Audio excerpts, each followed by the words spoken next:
नमस्कार, आप देख रहे हैं दूरदर्शन समाचार। आपके साथ मैं हूं पराक्रम सिंह शेखावत। बताएंगे आपको इस वक्त की बड़ी और महत्वपूर्ण खबरें। समाचार की शुरुआत करेंगे सुर्खियों के साथ। कांग्रेस मुख्यालय में वंदे मातरम के अपमान पर गरमाई सियासत। गृह मंत्री अमित शाह ने कहा, वोट बैंक के लालच में कांग्रेस ने भुलाया राष्ट्रगीत। अधूरे गान को लेकर देश से माफी की मांग। भाजपा ने लगाया 140 करोड़ देशवासियों की भावना के अपमान का आरोप। राष्ट्रगीत के अपमान पर बंकिम चंद्र चट्टोपाध्याय के वंशज सुमित्रो चटर्जी ने सोनिया गांधी को लिखा पत्र, बिना शर्त माफी की मांग। कर्नाटक में सोनिया गांधी के खिलाफ शिकायत दर्ज। केरलम में भी वंदे मातरम गान को लेकर भाजपा का नियमों के उल्लंघन का आरोप। गृह मंत्री अमित शाह का राजस्थान दौरा। चित्तौड़गढ़ और अलवर में विकास परियोजनाओं का किया शिलान्यास और लोकार्पण। दोहराई सहकार से समृद्धि के विजन की प्रतिबद्धता। निम्बाहेड़ा में अटल बिहारी वाजपेयी की 21 फीट ऊंची प्रतिमा का भी किया अनावरण। झारखंड भर्ती परीक्षाओं में धांधली के खिलाफ छात्रों का विरोध प्रदर्शन जारी। राज्य के सभी 24 जिलों में हेमंत सोरेन और राहुल गांधी के फूके गए पुतले। 20 अगस्त को मुख्यमंत्री आवास के घेराव की चेतावनी।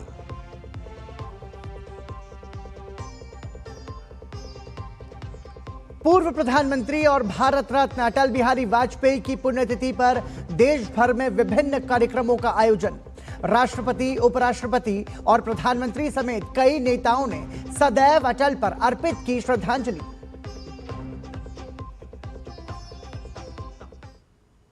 सुर्खियों के बाद खबरों पर नजर विस्तार से।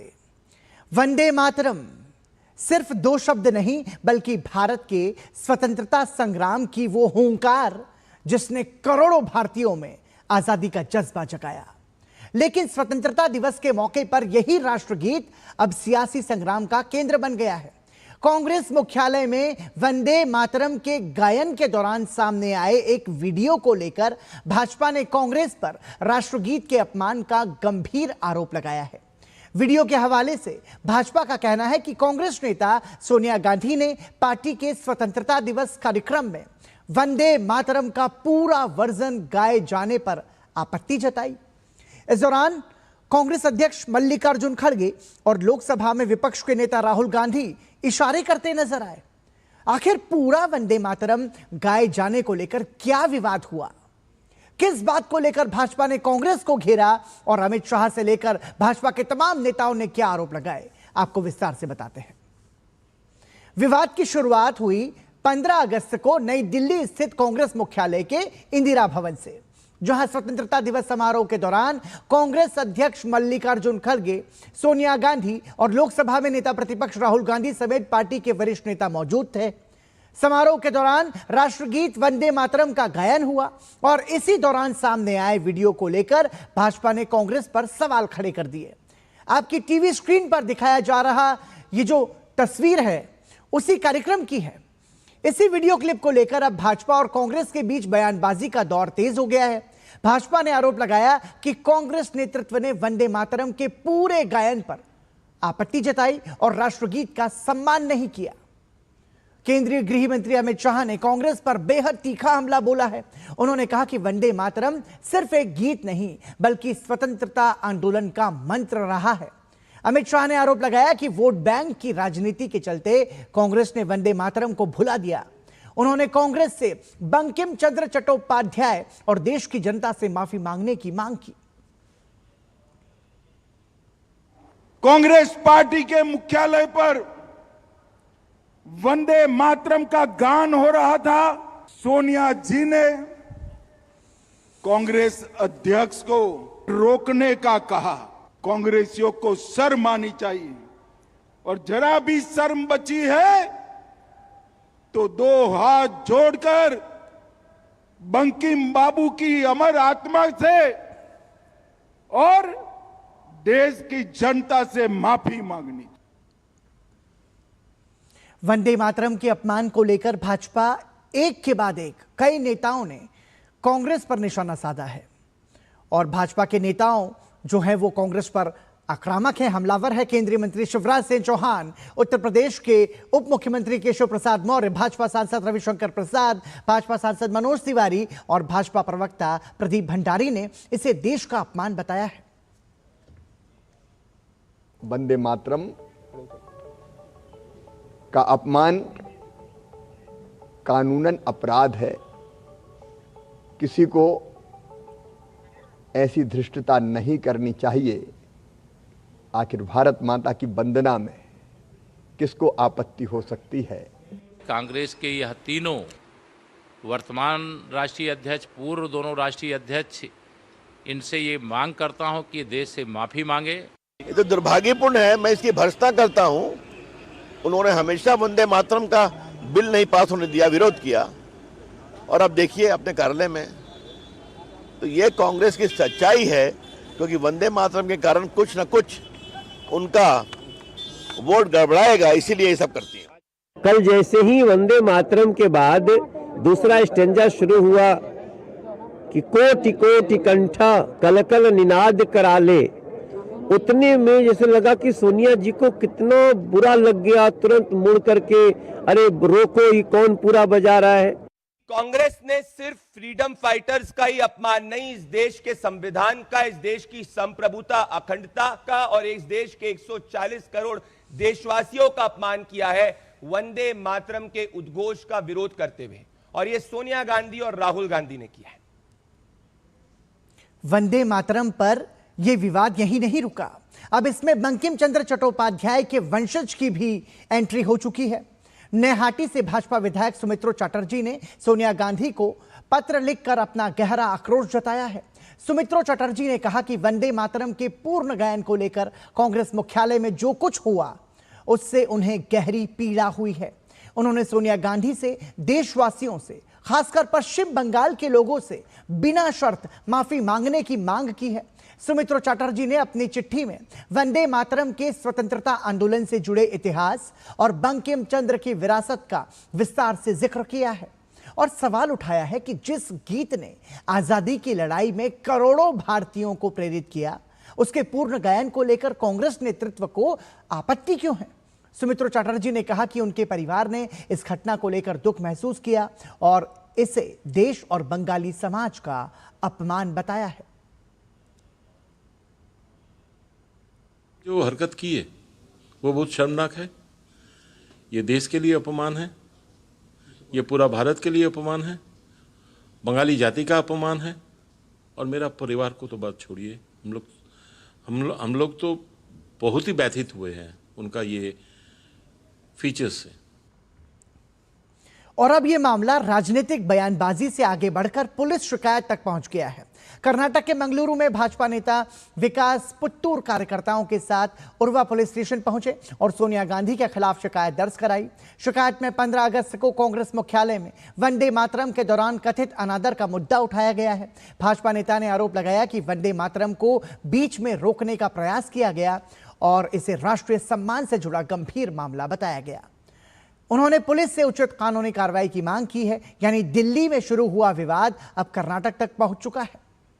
हैरानी की बात यह है कि कर्नाटक में मामला सिर्फ वंदे मातरम के अपमान तक ही सीमित नहीं है। भाजपा ने मंत्री जमीर अहमद खान को मंत्रिमंडल से बर्खास्त करने की मांग की है, क्योंकि उन्होंने स्वतंत्रता दिवस पर विजयनगर में राष्ट्रीय ध्वज फहराने से ही इनकार कर दिया था।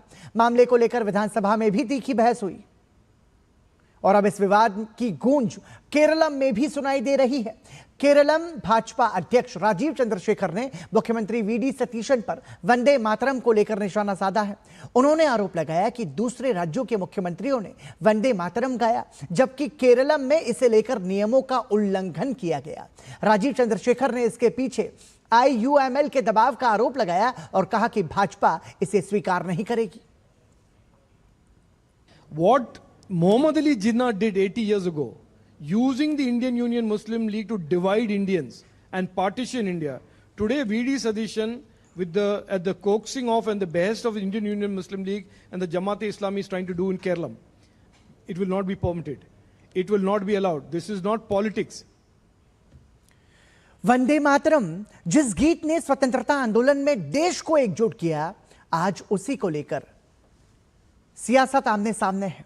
भाजपा इसे राष्ट्रगीत के सम्मान का सवाल बता रही है तो कांग्रेस आरोपों को खारिज कर रही है। लेकिन विवाद के बीच सबसे बड़ा सवाल यही है कि किस सोच के तहत राष्ट्रगीत वंदे मातरम से आपत्ति है और राष्ट्रगीत के सम्मान पर सहमति कब बनेगी। झारखंड में जेपीएससी और जेएसएससी की भर्ती परीक्षाओं में कथित धांधली का मुद्दा लगातार तूल पकड़ता जा रहा है। रांची में छात्र पिछले 23 दिनों से प्रदर्शन कर रहे हैं, जबकि 13 दिनों से भूख हड़ताल भी जारी है। आंदोलन अब मुख्यमंत्री हेमंत सोरेन के इस्तीफे की मांग तक पहुंच गया है। छात्रों ने 20 अगस्त को मुख्यमंत्री आवास के घेराव का ऐलान किया है। वहीं राज्य के सभी 24 जिलों में मुख्यमंत्री हेमंत सोरेन और कांग्रेस नेता राहुल गांधी के पुतले भी जलाए गए हैं। 23 दिनों का लगातार प्रदर्शन, 13 दिनों से भूख हड़ताल पर बैठे छात्रों के शरीर भले ही टूटते और बूझते नजर आ रहे हों, लेकिन हर बीते दिन के साथ इनका हौसला और अटूट होता जा रहा है। छात्रों की मांगों और जरूरतों से मुंह मोड़े सोरेन सरकार को सीधी टक्कर देते ये छात्र आंदोलन लगातार बढ़ता जा रहा है। अपने विरोध को दर्ज कराते हुए छात्रों ने राज्य के सभी 24 जिलों में मुख्यमंत्री हेमंत सोरेन और कांग्रेस नेता राहुल गांधी के पुतले जलाए। छात्रों ने साफ कर दिया कि अगर उनकी मांगे नहीं मानी गईं तो आंदोलन और तेज किया जाएगा। प्रदर्शनकारियों ने 20 अगस्त को मुख्यमंत्री हेमंत सोरेन के आवास का घेराव करने का ऐलान किया है। अब छात्रों की मांग सिर्फ भर्ती प्रक्रिया में सुधार तक सीमित नहीं है। प्रदर्शनकारी मुख्यमंत्री हेमंत सोरेन के इस्तीफे की मांग कर रहे हैं। छात्रों ने कांग्रेस और राहुल गांधी से भी अपील की है कि अगर मुख्यमंत्री उनकी मांगों पर ध्यान नहीं दे रहे हैं तो कांग्रेस को जेएमएम के नेतृत्व वाले गठबंधन से अपना समर्थन वापस लेना चाहिए। विधानसभा में नेता प्रतिपक्ष बाबूलाल मरांडी ने भी सरकार से जिद छोड़ने और छात्रों की मांगों पर गंभीरता से विचार करने की बात कही है। माननीय मुख्यमंत्री हेमंत सोरेन जी, हमारी जायज मांगों को जल्द पूरा कीजिए। हम आपको 18 तारीख तक अल्टीमेटम देते हैं। जैसे सीजीएल अगर आप रद्द नहीं करते हैं, टीडीपीएल एजेंसी द्वारा ली गई तमाम एग्जाम को अगर रद्द नहीं करते हैं, सीबीआई जांच नहीं करते हैं, 20 तारीख को सीएम आवास घेरावा झारखंड के तमाम छात्र नौजवान घेरेंगे और तब तक वहां हम लोग बैठे रहेंगे जब तक हमारी जायज मांगों को पूरा नहीं कर लेती है। मुख्यमंत्री को जिद पर नहीं अड़ना चाहिए। झारखंड के होनहार बच्चों के साथ ये अन्याय हुआ है और इसलिए तो बच्चे मांग कर रहे हैं कि भाई सीबीआई से जांच कराओ। वहीं लगातार 13 दिनों से भूख हड़ताल कर रहे छात्रों की तबीयत भी बिगड़ती जा रही है। अनशनरत छात्र नेता देवेंद्र नाथ महतो की हालत चिंताजनक बताई जा रही है। देवेंद्र का इलाज कर रहे डॉक्टर हाफिज अली के मुताबिक उनका ब्लड प्रेशर बार बार कम हो रहा है। फ्लूइड दिए जाने के बाद बीपी कुछ हद तक सामान्य होता है, लेकिन फ्लूइड बंद होने पर फिर से गिरने लगता है। डॉक्टर के मुताबिक शरीर में फ्लूइड की कमी से कमजोरी और चक्कर की समस्या हो सकती है। अनशनरत छात्र प्रेम नायक ने आरोप लगाया कि सरकार छात्रों की मांगों को लेकर गंभीर नहीं है और आंदोलन को कमजोर करने की कोशिश की जा रही है। अनशनरत छात्र देवेंद्र नाथ महतो ने पुलिस पर तिरंगा मार्च में शामिल नहीं होने देने का आरोप लगाया है। धरना का 23वां दिन है और भूख हड़ताल का 13वां दिन है। सरकार एकदम भी गंभीर नहीं है। हमें नहीं लगता है कि हम ज़्यादा जी पाएंगे। यहाँ से ले जाना चाहा डॉक्टर, मैं नहीं गया, क्योंकि ये ले जाते हैं तो फिर आने नहीं देते हैं। देवेंद्र नाथ महतो को ले गए, फिर आने नहीं दे रहे हैं। ये लोग का मंशा है कि आंदोलन टूट जाए। पुलिस बहुत एग्रेसिव मूड पे टूट पड़ते हैं। पूरा ताकत के साथ हमको अंदर अकेले लॉक करना चाहते थे, तो बोले कि कम से कम दरवाज़ा लॉक मत करिए। उसी में पूरा पुलिस को जितना था टूट पड़ा। हमारे जो बचाव के लिए जो भी साथी लोग थे उनको पटक पटक के मारा गया। कई दिनों से भूख हड़ताल के चलते छात्रों का स्वास्थ्य भले ही गिरता जा रहा है, लेकिन उनके इरादे फौलाद की तरह मजबूत हैं। एक तरफ छात्र मुख्यमंत्री के इस्तीफे और अपनी मांगों को पूरा करने पर अड़े हैं, तो वहीं दूसरी तरफ सरकार पर बढ़ते दबाव के बीच 20 अगस्त को प्रस्तावित मुख्यमंत्री आवास घेराव पर सबकी नजरें टिकी हैं। अब देखना होगा कि सरकार छात्रों के आंदोलन का समाधान निकालती है या फिर प्रदर्शन और उग्र रूप लेता है। ब्यूरो इनपुट के साथ रांची से दिवाकर कुमार की रिपोर्ट, डीडी न्यूज। राजस्थान की धरती पर विकास की नई इबारत लिखने का संकल्प। अलवर में डेयरी से लेकर किसानों, युवाओं और बुनियादी सुविधाओं तक विकास के फलक का विस्तार हुआ है। कहीं 10 1580 युवाओं के हाथों में नियुक्ति पत्र पहुंचे हैं, तो कहीं हजारों करोड़ की विकास परियोजनाओं ने भविष्य की तस्वीर को आकार दिया। चित्तौड़गढ़ में अटल बिहारी वाजपेयी की विरासत को नमन करते हुए केंद्रीय गृह मंत्री अमित शाह ने जनजातीय विकास और राजस्थान की आर्थिक समृद्धि का रोडमैप भी सामने रखा। सहकार से समृद्धि, निवेश से रोजगार और विकास से नए राजस्थान की ओर बढ़ते कदम। देखिए ये खास रिपोर्ट। प्रधानमंत्री नरेंद्र मोदी के सहकार से समृद्धि के विजन को आगे बढ़ाते हुए केंद्रीय गृह मंत्री अमित शाह ने राजस्थान के अलवर में विजयनगर ग्राउंड में अलवर सरस डेयरी परिसर में नवीन डेयरी संयंत्र का शिलान्यास किया। अमित शाह ने विभिन्न दुग्ध संघों के डेयरी प्रोसेसिंग प्लांट और कैटल फीड प्लांट का ई लोकार्पण भी किया। अलवर राजस्थान में किसान सम्मान निधि और फसल बीमा योजना के तहत किसानों को डीबीटी हस्तांतरण, 10,580 युवाओं को सरकारी नौकरी के नियुक्ति पत्र वितरण और राजस्थान सरकार के 6,262 करोड़ के विकास कार्यों का लोकार्पण और शिलान्यास भी किया गया। कोऑपरेटिव में और डेयरी में ग्रामीण अर्थव्यवस्था को बदलने की, गरीब पशुपालक के जीवन को बदलने की, उनके नई पीढ़ी को अनेक संभावनाओं के क्षितिजों के दरवाजे खोलने की ताकत पड़ी है। इससे पहले गृह मंत्री अमित शाह ने चित्तौड़गढ़ में पूर्व प्रधानमंत्री अटल बिहारी वाजपेयी की पुण्यतिथि पर उनकी प्रतिमा का अनावरण किया। इस मौके पर अमित शाह ने उनके राजनीतिक और राष्ट्रीय योगदान को याद किया। शाह ने कहा कि अटल जी के नेतृत्व में भारत ने परमाणु शक्ति के रूप में अपनी क्षमता का प्रदर्शन किया। वहीं जनजातीय समाज के विकास के लिए अलग मंत्रालय के गठन को भी उन्होंने अटल जी की दूरदर्शिता से जोड़ा। अटल गौरव स्मृति समारोह में अमित शाह ने कई विकास परियोजनाओं का शिलान्यास और लोकार्पण किया। इस दौरान शाह ने राजस्थान में बुनियादी सुविधाओं को मजबूत करने पर जोर दिया। इस दौरान गृह मंत्री ने जल जीवन मिशन का जिक्र करते हुए इसे राजस्थान के लाखों परिवारों के लिए परिवर्तनकारी बताया। गृह मंत्री के मुताबिक पहले कांग्रेस की सरकार ने 70 साल में सिर्फ 11 लाख घरों तक पानी पहुंचाया, पर मौजूदा समय में मोदी सरकार ने 8 साल में लगभग 64 लाख घरों तक पानी पहुंचाया है। आज 944 काम 5,755 करोड़ के 15 जिलों में इनका लोकार्पण और भूमि पूजन हुआ है। नरेंद्र मोदी जी ने एक निर्णय किया कि अब कोई मां बहन को एक कष्ट सहन नहीं करना पड़ेगा। मुझे याद आज आनंद है, कांग्रेस ने 70 साल में 11 लाख घरों तक पानी पहुंचाया था। मोदी जी ने इस सिर्फ 8 साल में 64 लाख घरों तक पानी पहुंचाने का काम किया है। 21 फीट की प्रतिमा लगाने का काम और एक भव्य स्मारक बनाने का काम भारतीय जनता पार्टी के कार्यकर्ताओं ने किया है। 1.5 करोड़ से अधिक लागत से अटल जी के व्यक्तित्व जैसी भव्य प्रतिमा यहां पर प्रस्तापित की है। राजस्थान में निवेश का मुद्दा भी अमित शाह के संबोधन के केंद्र में रहा, जो राजस्थान में रोजगार और आर्थिक गतिविधियों को बढ़ावा देने वाला बड़ा कदम है। Bureau report, DD news. भारतीय राजनीति के अटल अध्याय, एक ऐसा व्यक्तित्व जिसने करीब 6 दशक के सार्वजनिक जीवन में राजनीति को विचार, सिद्धांत और राष्ट्र सेवा से एक नई पहचान दी। पूर्व प्रधानमंत्री अटल बिहारी वाजपेयी की 8वीं पुण्यतिथि पर पूरा देश उन्हें श्रद्धा से याद कर रहा है। दिल्ली में सदैव अटल पर देश के शीर्ष नेतृत्व ने उन्हें नमन किया। प्रधानमंत्री नरेंद्र मोदी ने अटल जी को अद्भुत दूरदृष्टि वाला असाधारण राजनेता बताते हुए कहा कि उनके विचार और प्रयास आने वाली पीढ़ियों को प्रेरित करते रहेंगे।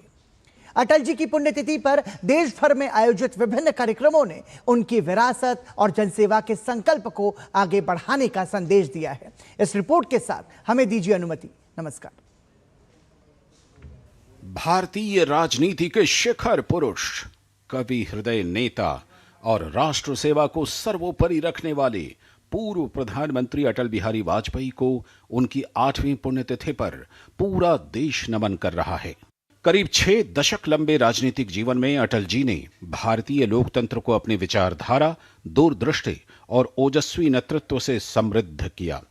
प्रधानमंत्री के रूप में उनके कार्यकाल में लिए गए कई फैसलों और शुरू की गई विकास योजनाओं ने देश के विकास को नई दिशा दी। अटल जी की पुण्यतिथि पर राष्ट्रपति द्रौपदी मुर्मू ने दिल्ली में उनकी समाधि स्थल सदैव अटल पहुंचकर उन्हें श्रद्धांजलि दी। उपराष्ट्रपति सीपी राधाकृष्णन ने भी सदैव अटल पहुंचकर अटल जी को श्रद्धांजलि दी। अटल जी की पुण्यतिथि पर प्रधानमंत्री नरेंद्र मोदी अटल जी की समाधि स्थल सदैव अटल पहुंचे और श्रद्धांजलि अर्पित की। कई अन्य नेताओं ने भी अटल जी की समाधि पर पुष्पांजलि अर्पित की। प्रधानमंत्री नरेंद्र मोदी ने सोशल मीडिया पोस्ट में लिखा, अटल जी की पुण्यतिथि पर उन्हें मेरी भावभीनी श्रद्धांजलि। अद्भुत दूरदर्शिता वाले एक असाधारण राजनेता के तौर पर उन्होंने अपना जीवन देश की सेवा में समर्पित कर दिया। उनके विचारों और प्रयासों ने कई पीढ़ियों को प्रेरित किया और उनके नेतृत्व ने हमारे देश को मजबूत बनाया। सुशासन और जन कल्याण पर उनका विशेष जोर सदैव हमारा मार्गदर्शन करता रहेगा। अटल जी की पुण्यतिथि पर देश भर में जगह जगह विभिन्न कार्यक्रमों का आयोजन किया गया। दिल्ली में 25 नई अटल कैंटीनों की शुरुआत की गई। इनमें सिर्फ 5 रुपए प्रति थाली की दर से लोगों को पौष्टिक भोजन उपलब्ध कराया जाता है। अटल जी की पुण्यतिथि पर की गई यह पहल उनके अंत्योदय और जन कल्याण के विचारों को जन सेवा से जोड़ने का संदेश देती है। अटल जी की पुण्यतिथि पर आयोजित कार्यक्रमों में कई वरिष्ठ नेताओं, गणमान्य व्यक्तियों और भारतीय जनता पार्टी के कार्यकर्ताओं ने अटल जी को श्रद्धांजलि अर्पित की। उत्तर प्रदेश के मुख्यमंत्री योगी आदित्यनाथ ने भी अटल जी को श्रद्धांजलि अर्पित की। श्रद्धेय अटल जी का 6 दशक का सार्वजनिक जीवन निर्विवाद और निष्कलंक रहा है। उनके जीवन का ध्येय केवल एक था और वह था राष्ट्र प्रथम, और इसी को लेकर के जब भी आवश्यकता पड़ी उन्होंने दल से ऊपर देश को महत्व दिया। अटल जी के लिए राजनीति सत्ता का माध्यम नहीं बल्कि राष्ट्र सेवा का संकल्प थी। यही वजह है कि उनके पुण्यतिथि पर देश उन्हें सिर्फ एक पूर्व प्रधानमंत्री के रूप में नहीं बल्कि भारतीय लोकतंत्र के एक ऐसे आदर्श के रूप में याद कर रहा है जिनकी छाप राजनीति की कई पीढ़ियों पर दिखाई देती है। Bureau report, DD news.